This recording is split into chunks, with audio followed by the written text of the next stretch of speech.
What up, my fellow commandos? Welcome back to Creature Commandos Podcast here on DC Studios Podcast.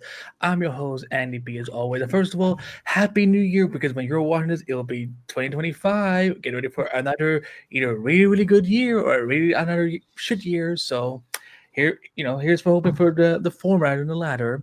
I'm Andy B, as always, and joining me, first of all, is my good co-host, Lip. Lip, how we doing today? Hello. Hello. It was a Princess Wave. No, this is a princess wave. That was just a normal idiot wave. And joining us as always, also Jedi Mike. How we doing today? Doing good. It's Superman year. Yes, Superman year. Let's get it.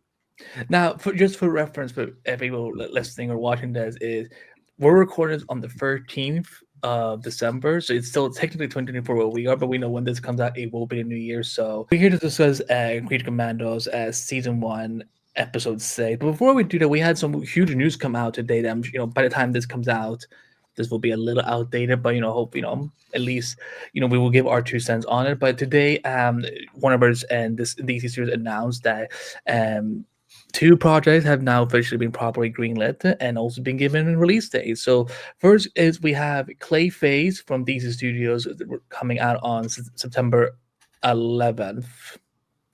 Okay.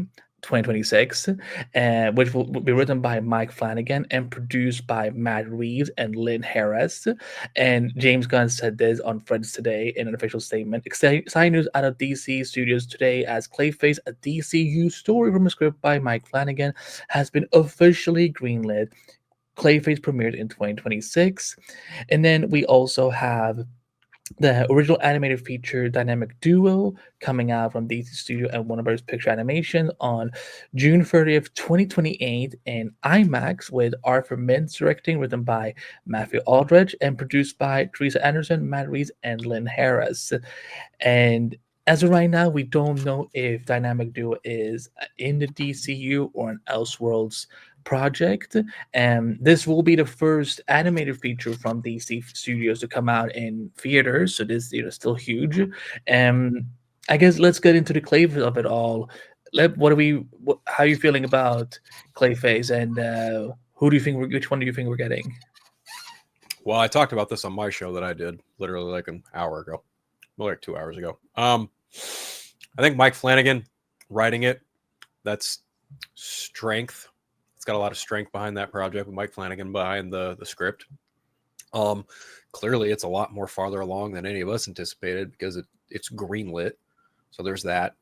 I think it very well could be probably Matt Hagen, because Flanagan did say he liked a lot of the episodes of Batman the Animated Series, and that was the Matt Hagen incarnation of the character there. So yeah, that's kind of what I'm leaning towards personally. I mean, it's Batman. It's related to Batman. I'm probably going to watch it. Mike, how are we feeling about Clayface? This was a very obscure announcement that came out, and I really didn't comment or responded to it because I was just like completely random. I haven't even processed Chris Evans coming back for Doomsday, and then now here we hear Peggy Carter coming back as well. So it's like it was, and then I'm like scrolling through my feed like, hey, okay, this is too much to process. But having a moment to like sit down and reflect on, I'm like, okay, well, again, you said Mike Flanagan definitely is a strength too, and I believe also Matt Reeves is producing it as well. Again, that's another strength, which even regardless of this future in terms of what DC with James Gunn, what Matt Reeves is Batman, but like with the DC universe Batman with the Brave and the Bold, at least you still have, it was very apparent that you have James and Matt having conversations with each other, understanding this character full on out. They, even though they're having 2 separate, creative, approaches to it, they're still having a relationship where they understand what this character is, even to a point we're going to Dynamic Duo, which that's to me is I'm more excited about that, just seeing Dick Grayson and Jason Todd's story, whether animated or not, and just see how that's going to be told now, and also the theatrical release, getting more mainstream attention. But with Clayface, it's the fact that you also have a release date with it. That's another thing where I think conversation goes into like, all right, what has not been originally announced in that slate that when he came in on video and told his whole roster, like Booster Gold, Swamp Thing, and all that stuff, and what is more farther along? Because we kind of guessed, like, yeah, like Batman Brave and Bold is farther along. Same thing with Swamp Thing, because James Mangold said, yeah, I don't know what's going on right now, but I mean, I'm still working on it. But and I think the fact that they have a release date, they're saying that and push this. Now, I don't know if this was what James said in the interview, Happy Sad Confused podcast, that was the one that he said was greenlit. But I mean, just based on the time in the interview, it looked like most likely. But yeah, but I'm not opposed to it. Again, I think to Phil's point, I think it's gonna be that version of Clayface, and it'll be very interesting to see how you're gonna center our film around him. But again, if it's in DCU continuity, again, first chapter, gods and monsters. Yeah, let's see how that plays out. So yeah, so I just want to see how let the creative process go and let it work itself out, and then I'll see the final product in theaters.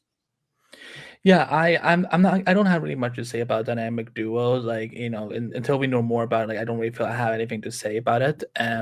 With Clayface, I think again, because I love when, I think villains can definitely lead their own movies, and I am someone who's a big horror buff, so I'm really excited to see, because this definitely being described as a horror film that is going to start shooting early next year. So Mike Flanagan will apparently not direct it, because apparently he has a lot on his plate, like just checking his IMDb, and they are looking for a director, and then I guess they will start casting. And yeah, no, I mean, listen, Clayface is a cool character, and I think that it's time that we get a proper live action treatment for Clayface. We've had a few iterations. We had Basil Carlo on Gotham, which was done all right and so. But again, there's only so much you can do with television, but now with this, we will see Clayface on the big screen. And again, like whether or not Batman is in it or not, like I think Clayface can work on the story itself, like him like trying to figure out like how when he gets his powers, and like how he deals with his new normal, so to speak. And so I'm really excited. Even though the Arkham show it has gone away, I'm glad to see that Matt Reeves is still involved with DC Studios. And let's say if the Batman universe does end after the trilogy that they were planning and so on, I would love to see Matt Reeves even have a big role in the DCU at some point. Like he could reinvent another major DC character that that he could put his spin on. So yeah, it's things are clearly good with the DC studio Matt Reeves. People are always like conspiring that Batman Part 2 is not going to happen, or that that because the Arkham spin-off didn't go forward, there's some tension or drama there. But yeah, no, it's just some things move forward, some things just don't. And so this is really, really exciting, and I'm really curious about what because I'm guessing this will. I mean, I will be impressed if they can do a combination of practical effects and visual effects for Clayface, and because I don't just want like a big CGI love fest, because again, like I think it's getting a little bit too easy to rely on that. Plus, because whoever, and that's the thing, is it going to be? Because for all we know, it could be Alan Tudyk doing the voice, but then when we see Matt Hagen in his pre-Clayface state, it could be someone else, because that was kind of the approach they did with Right. the TV show, where they had Andy Bean play the human the human before Swamp Thing, and then you had Derek Sears do the physical and voice part of Swamp Thing. So I think that's kind of approach they're going to do with Clayface and Alan Tudyk. But it's time to see Alan Tudyk lead his own superhero, his own comic book film or whatever. So Yes, he's very talented, and I think also has rich history just with the DC community. That the fact that I can see that if he have a that would give him his own film. Okay, also even with Harley Quinn and everything like that, it's like he has a stamp on his character. But also, I think that we also have that support that we still want to see him continue. Whether again, if whatever they do, Creature Commandos in live action, and have Dr. Phosphorus again, that's a motion cap voiceover.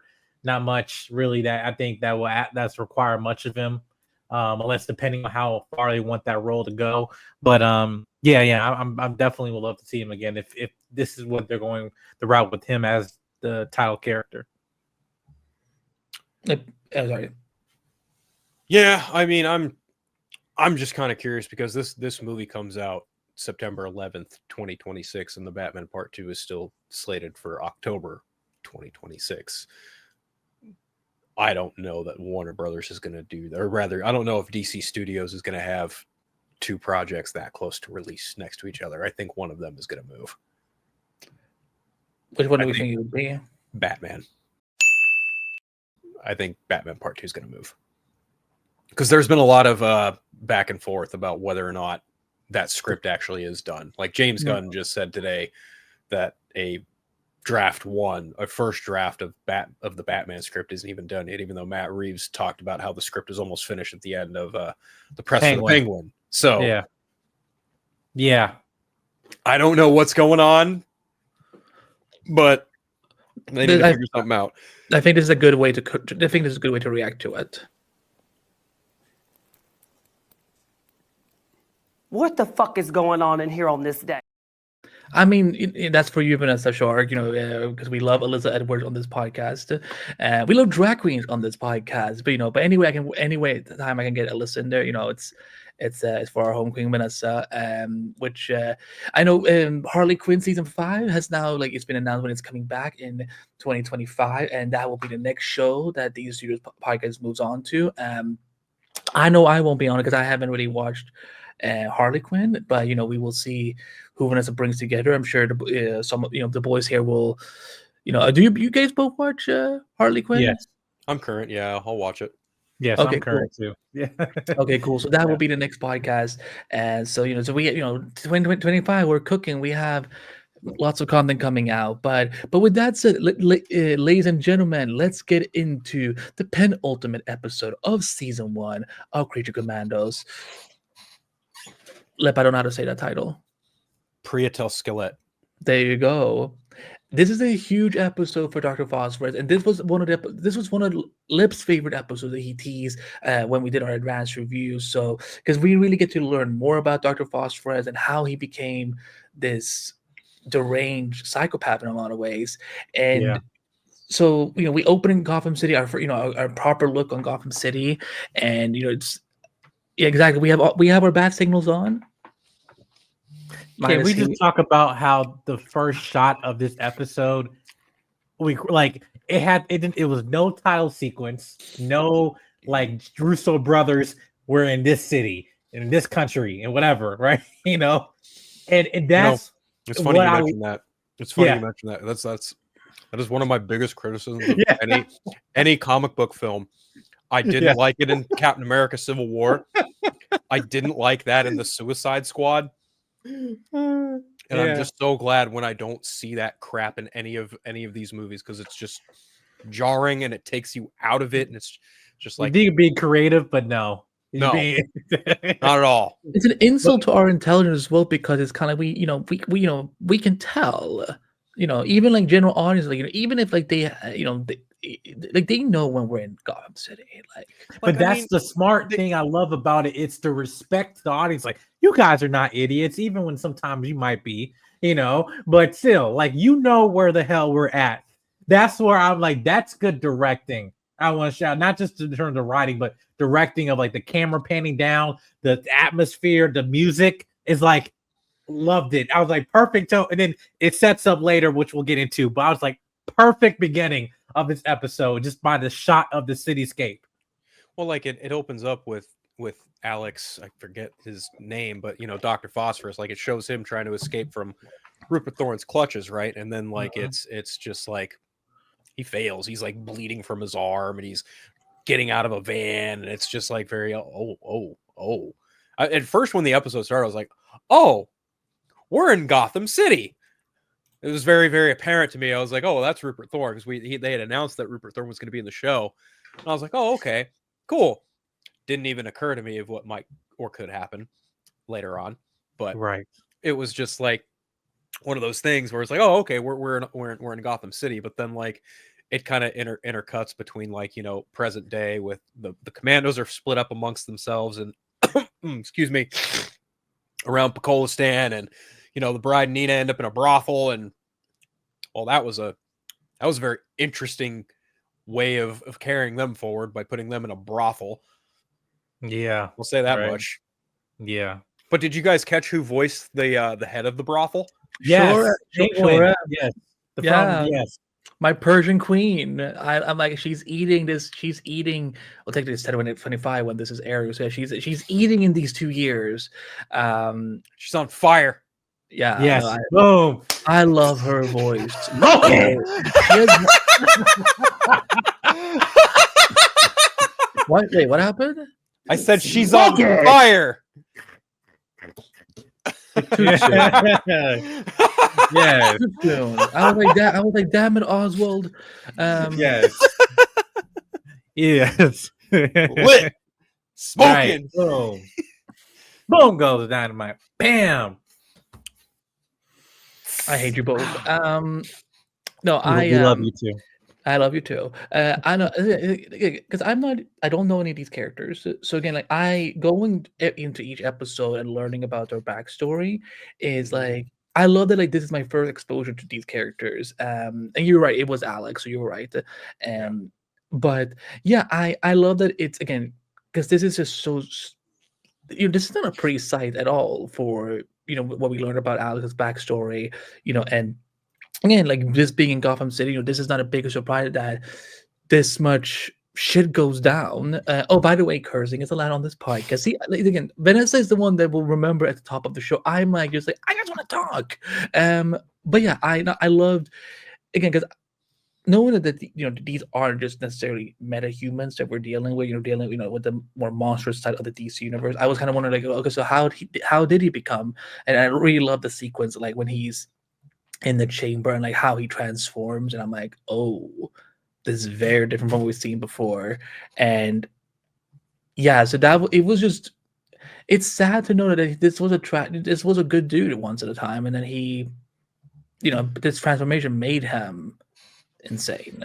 Well, not only that, it's the trauma of like walking into your house and seeing your child and your wife just laying there dead, and then Rupert Thorne walks in, sticks a knife in your hand, and then makes you put your hands in the blood and basically frames you for the murder.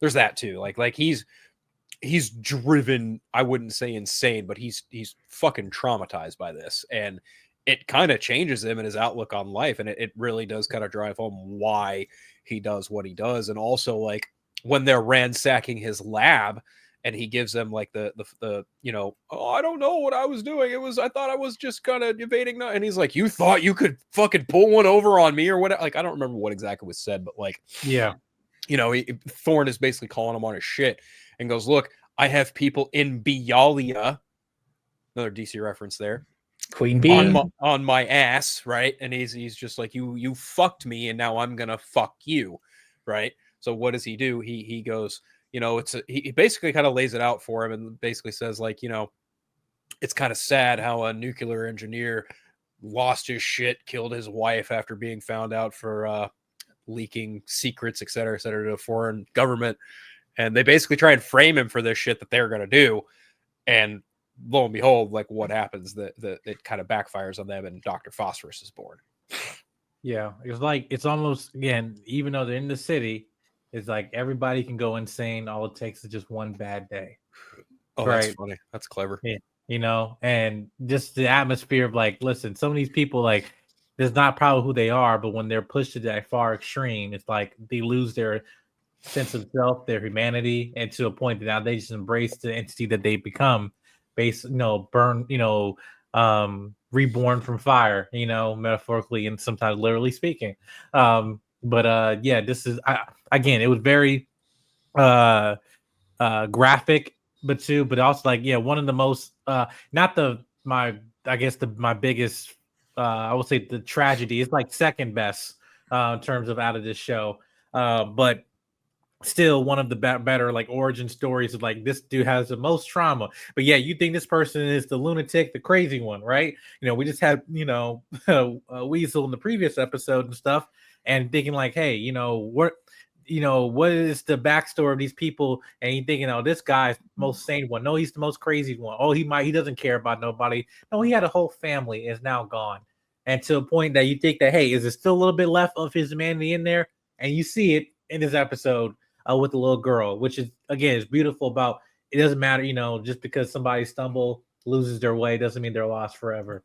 So it's like I love the fact that he's now a new person entity. He embraced who he is, and that has consequences. But at the same time, again, there's still part of his humanity, regardless of how he is physically in this new form that he is. Also, is anyone surprised that Weasel found like friendship in a pack of wolves?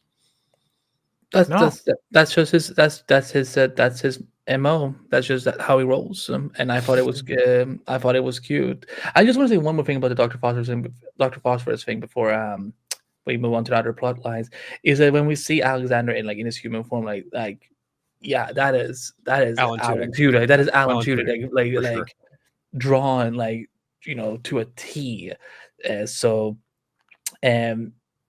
Now obviously we gotta talk about.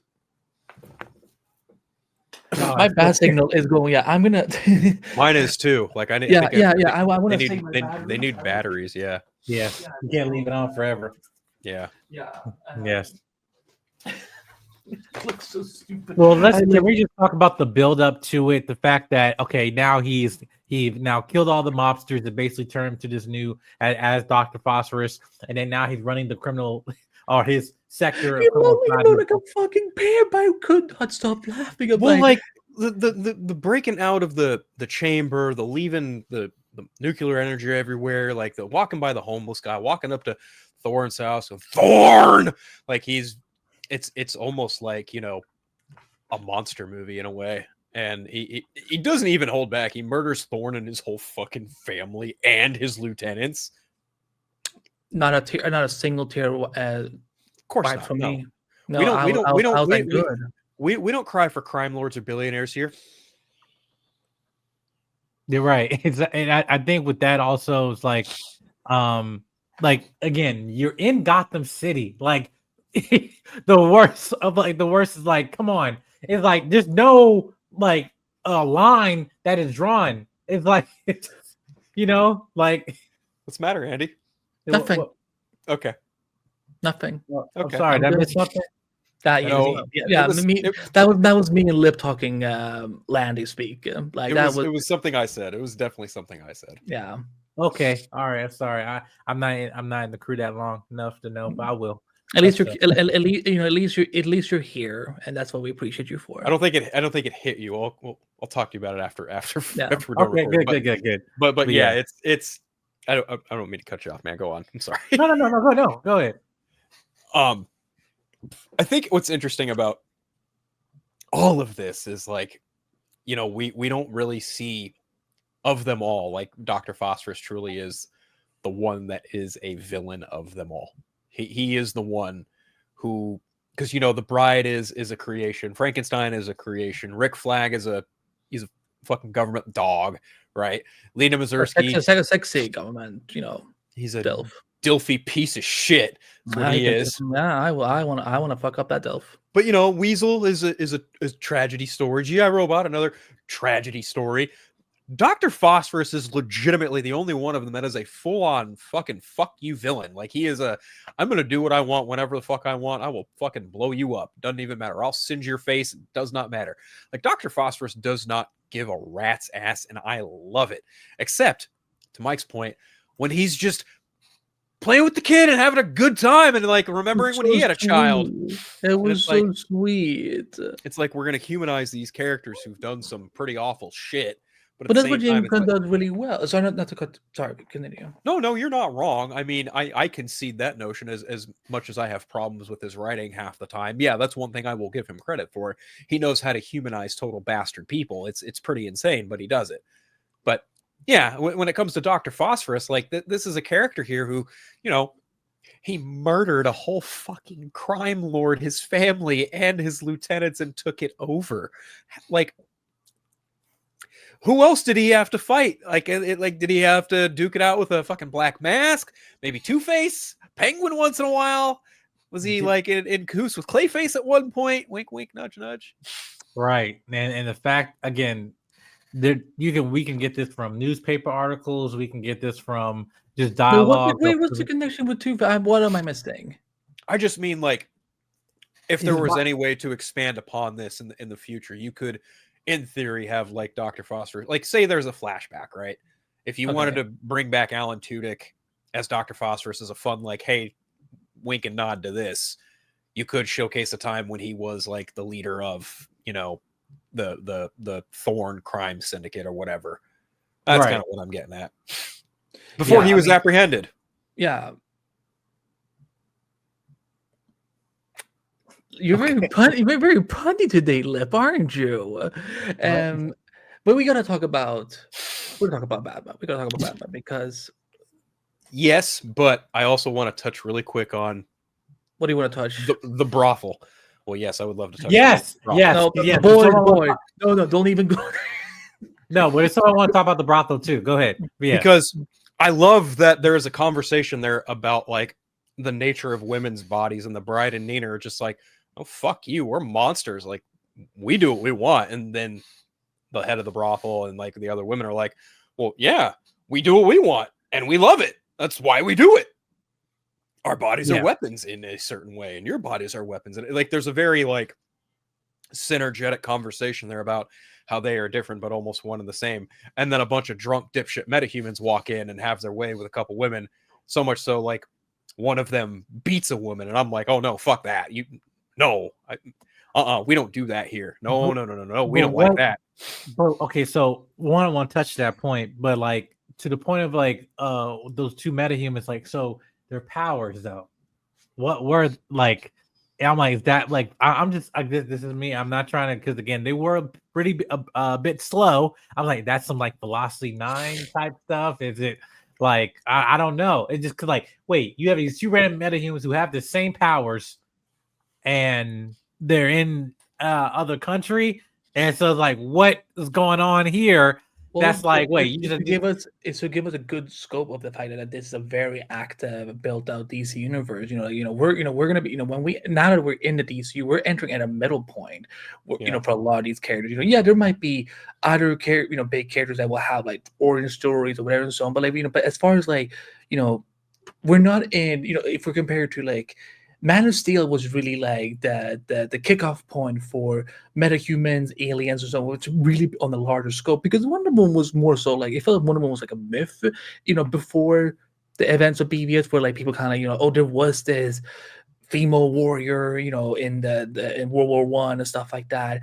So with this, these are there's already a lot of activity going on here. So yeah, it makes sense that we're in a different country and we have already metahumans, being established and stuff like that, which is, it's refreshing, because we're all hardcore DC fans. Like, we know what all these things mean. We know what all these setups are like. So yeah, I mean, again, I didn't have really too much thoughts on the brothel other than the fact, like, I love just like Nina and Bride is like one of my other favorite dynamics of the series, because it's such a like. Because when I talked to Zoe Xiao, I was kind of like, this feels like a reluctant sisterhood, where like Nina is like looking to buy, like kind of like, oh, she's like the coolest chick I know, and like she's like, it's kind of like you're following like the bad boy in high school, like you're like the dweeb, and there's that so cool. The jock, so cool. Yeah, exactly. Yeah. I like that, even in this dynamic with women too, because this is also another thing too, which again, I have a big pet peeve about how, I guess, modern day, how we're writing, minority characters, especially like female characters, with etc. Because again, it's almost acting like they're trying to write aliens instead of writing human beings. Actually, and that's the biggest thing when we talk about this far left and far right crowd. People who want to show the representation, and the other side, and also against the agenda and the quote unquote wokeness and everything. But this is a conversation with women in a brothel. It's like they're talking about womanhood, but at the same time, like, they understand, like, from two different perspectives, like, yeah, we're monsters, but yeah, we have power, we control our bodies and everything like that. But then it's like, but it's not like as a on paper, from face value, doesn't look like it's supposed to be something like it's pandering. It's actually a conversation that women have with each other in real life, if you actually pay fucking attention. But it's a needed conversation in this outer world. Oh yeah, a bride who's been made by other parts of women to be built, and then also a woman who's literally a fish out of water in her own skin, and everything, and relying on one bottle of water to survive on a daily basis.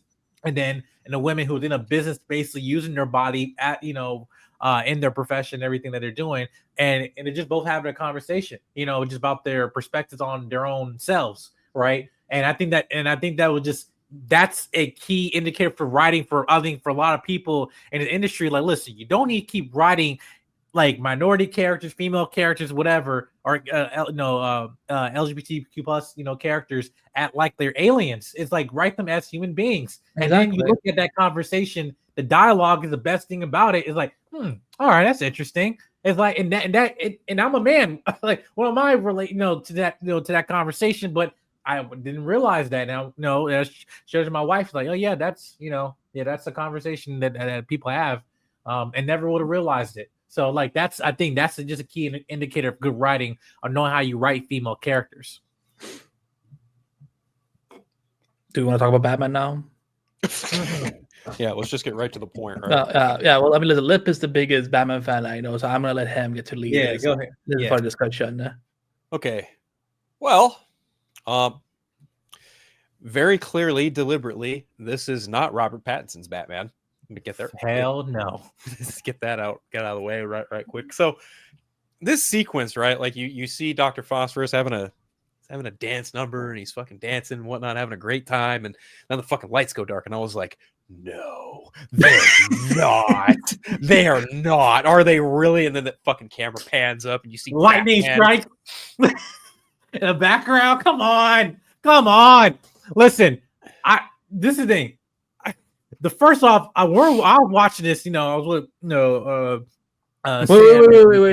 wait, Lip, finish that setting that because go ahead. Sorry, go ahead. It's just like you see him, you see the silhouette, you see the eyes, you see the build. He's fucking big, dude, and I'm just like, oh, he's got a little bit of blue there.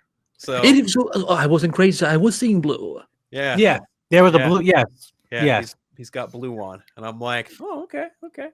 He doesn't say anything. You don't see his face, but it's just it. So here's the cool thing about this is like it speaks to a little bit of what James Gunn was talking about, in that if certain things are said from prior things in DC, then it is canon. And this kind of leans into Suicide Squad in a certain respect, in that Batman has no problem bringing in criminals and getting them locked in Belle Reve, just like he did with Deadshot, and he did the same fucking thing here with Phosphorus. So that element, I'm not saying specifically that is Ben Affleck's Batman, but I'm saying that like in a parallel multiverse world, like that is a consistent thing that Batman has done. He gets criminals, he fucking nabs them up, and he locks them away in Belle Reve for Amanda Waller to deal with. I like that is a thing that is consistent with his character. Yeah. White eyes. Oh, sure. Yeah. I'm not saying I geeked out when I saw it because I'm like, that doesn't mean it's going to happen in live action. You don't know. I mean, listen, we didn't think White Eyes would work on Wolverine, but it did. I mean, heck, if we want to talk about bad properties, like Batwoman showed that they found a way to make White Eyes look good. So I think I get the fact that look, Mike, shut up. I love Batwoman. It was I love season 2 and 3. I'm also gonna just point out that Wolverine had the mask on for a total amount of like 10 minutes in the movie. He still had it though. Was it only 10 minutes? It was like the last 10 minutes. The last 10 minutes, but that was for plot reasons. But anyway, yes, we've seen Batman with white eyes and other stuff too. I'm not saying it doesn't work. I'm just saying like don't expect it to happen for an entire movie. Not an entire movie. No, I think they will do the Batman route, like where he can turn on and off for like technical reasons. No, but I'm glad that everyone else also saw that it was blue because I'm like, no, because something like I get so like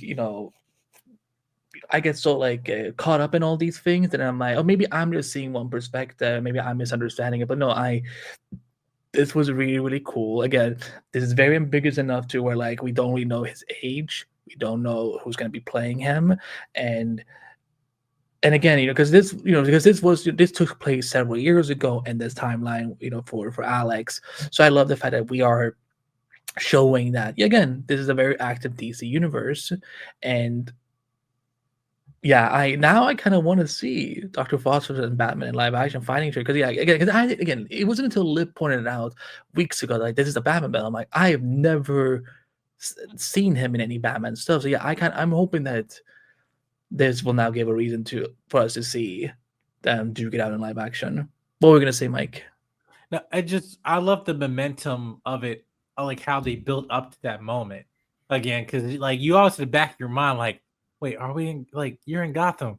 Like, again, this is a part about not treating the fans like they're idiots, because like we know where we're at, and you mean to tell me this person does not, like, I mean, like, we don't know, like, hey, is he gonna show? But you just think, oh no, Batman not showing up in this show. And it was like, as you have in this dance sequence of him, rising up the power, only up for the creature of the night to come in the most iconic way possible to us as DC fans, with him in the top silhouette with the lightning in the background, and just like, and then definitely Jack as well, too.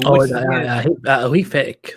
That's where I'm like, yeah, this is not no year 2. This is like, I'm seasoned and I'm a dad too. So yeah, so that's no, I don't think Damien has come into that point yet. When we see him here, I think it's like, well, I'm just saying, he looks like he's he at least has the physique of like, oh yeah, I've been here for years. I don't know if in the timeline that Damien has been born, but at least in my mind, I'm thinking, yeah, he is born just being trained in League of, just playing lore, but yeah, I don't know where the timeline does this fit, but you know what? He probably just got done beating Talia's cheeks before he took in Dr. Phosphorus. Yeah. He put his deposit in, and then he waited for the to withdraw. Yeah, he did. Yes. I like to remind the panel that Talia al Ghul technically SAs him. So I don't know if he would be tapping any cheeks there or anything like that. Oh God, I hope they fix that for the Brave and the Bold. No, but one last thing I want to say about this cameo is the fact that look at the fact that we're still talking about this from Dr. Foster's point of view. We're not, because I think like, sometimes I feel that Marvel fails at, where I feel like now DC is doing really well, is the fact that we're not investing in the cameos only. We're like, like the cameos are a fun thing, but the fact is like we're more interested in Alex's story and seeing from his point of view, or for example, when we watched episode 4, yes, we see all these Justice League characters, but we're more concerned about the fact that Amanda is, what does this do to Amanda? Like, why, she's the one seeing it. The fact that Cersei is the one crying after showing that vision, because, like, she's obviously not happy having to have shown her that. And makes her more like Amanda Waller in the comics, where it's like, no, she is terrified of, like, the possibility of these, one of these heroes, in this position, but also knowing of a bigger threat, and by any means necessary. And that type of fear, you have to understand mentally where's this person's head at, and now that before we get to James Gunn Superman, I'm not expecting Amanda Waller to show up, but at least just like in the future of DC, what Amanda Waller, she still is a thorn into these heroes, but at the same time she's also a necessary part, because she has a devotion based off of of her fear of like what the worst possibility of danger that can happen to the country, or to the world. So it's like, yeah, it made sense why they started out with this. But yeah, I know people are like, because people are still kind of like, how is it, why are they not doing a full reboot instead of doing, and they're doing like a soft reboot? But like the fact that we get to continue with Viola Davis as a man. First of all, who the fuck complains about having Viola Davis attached to your projects? Like, you should be fucking grateful. So, but the fact that we're not like, there's so much we're gonna be able to do with Amanda Waller, throughout the rest of the DCU. Is there anything else we want to talk about? Let me just look through the notes of it all. Well, again, I mean, we're getting ready for the war. The commanders are like, I guess that's it. Let's go kill a princess. Yeah. They reconvene at the castle. Frankenstein lands in Pakistan, and Flag is in a coma because he got royally fucked up by Clayface. Yeah, my poor baby. How he recovers before meeting Superman, I couldn't tell you. Lazarus pet. Mass Respect, yeah. Maybe Oh, he Waller. got that jungle juice from Craven the Hunter. Wait a minute. I haven't seen Craven yet. Both of you, shut up. I figure it out. I figure how, because everyone's like, how does he have gray hair in the show but not gray hair in the movie? He gets put in the last bit at some point and he gets a little bit young again. I fixed it. You're welcome. The plot hole has been solved. The hole has been filled. Really? I get nothing. Fuck you both. You get nothing. Nothing at all. Okay. I see how it is. I don't think there's so much we can say about this episode before we get to the, because again, Cheers to the Tin Man. I'm sorry, I'm so butthurt. because for our listeners and viewers at home, at the time we're recording this 3 days, the day after episode 3 aired. So people are right now grieving the loss of our beloved Tin Man, our beloved GI Robot, and I know it hurts. But yeah, another killer episode. Yeah, Fire. It was a fire episode. This to Phil's point, then this is my 6 and 4 definitely are the best episodes of this season. But we'll get into the final episodes because I have also that. But this show is going in a high trajectory in terms of quality. Again, we have some things creatively we might disagree with and stuff, which we have discussed. But again, this is a decent show, and I think that for the real-time viewers, when they see this episode, when they get to this point, they're like, all right, you know what? And then again, it's a new year, and they got a little spring, the last, end of 2024, you got the treat with all the Justice League characters and your nightmare sequence and stuff. And then beginning this new year, you got a sprinkle of Batman and all that stuff. So before we get to the big fish, Is that nightmare with an N or a K? What I believe, I want to say K just to stay PC. For the people. That went over his head completely. But I know what you were trying to do. What was I trying to do? Anyway, we'll talk after. But anyway, I'm just saying that I love how they're pacing the show in terms of momentum and everything and our excitement. But as you mentioned, some of these cameos in the DC is serving the story, not trying to put a universe before its characters.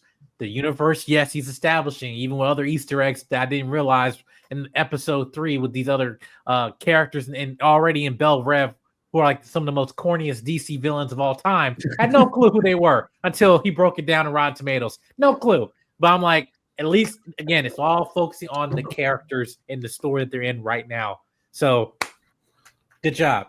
Yes. There you go. Well, that's gonna make it for episode 6, guys. As always, if you have feedback on Creature Commandos, you can find all the social media links in the video description below. At Multiverse Color on Twitter, at DC Studio Podcast on Twitter, or you can email longer list of feedback at dcstudiospodcast@gmail.com. Lip, where can people find you on your social medias that does not include X and your other projects you like to promote? Right there, unfiltered, YouTube, Instagram, Threads, Blue Sky, Vero.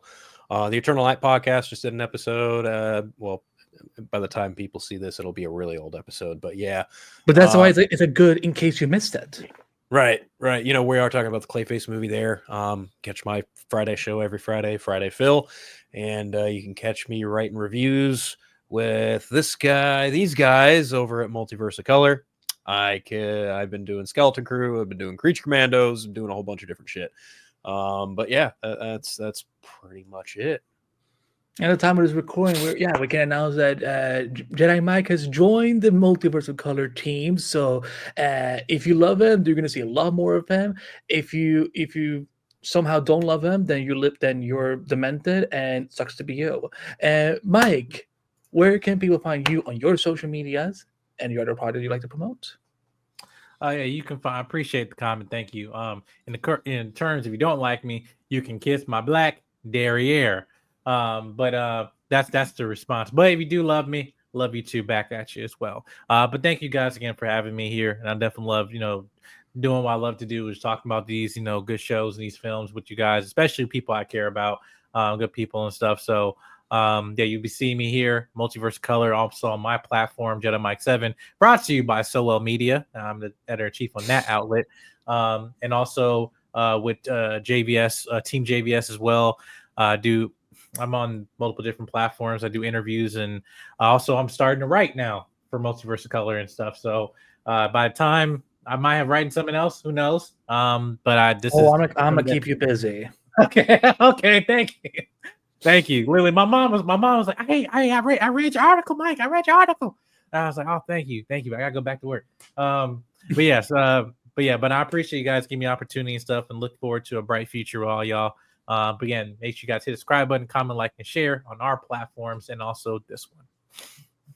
Yeah, you can find me at AnimeBite on all social media. I'm an entertainment journalist and interviewer for ScreenRant.com. So check out all my interviews, all my news coverage I do there. I run Multiverse of Color with this amazing team, Vanessa, Chainsaw, Lip, Mike, Breeze, everyone who works their asses off to give you unique perspectives of the world of pop culture through different lenses. And as we're in 2025 now, the show Whisper, an MOC original, will be back eventually very soon. And so check out all my podcast interviews that I've done with various showrunners and what it's like to be a showrunner in Hollywood right now. And I'm also a streamer on Twitch, Kick, and YouTube.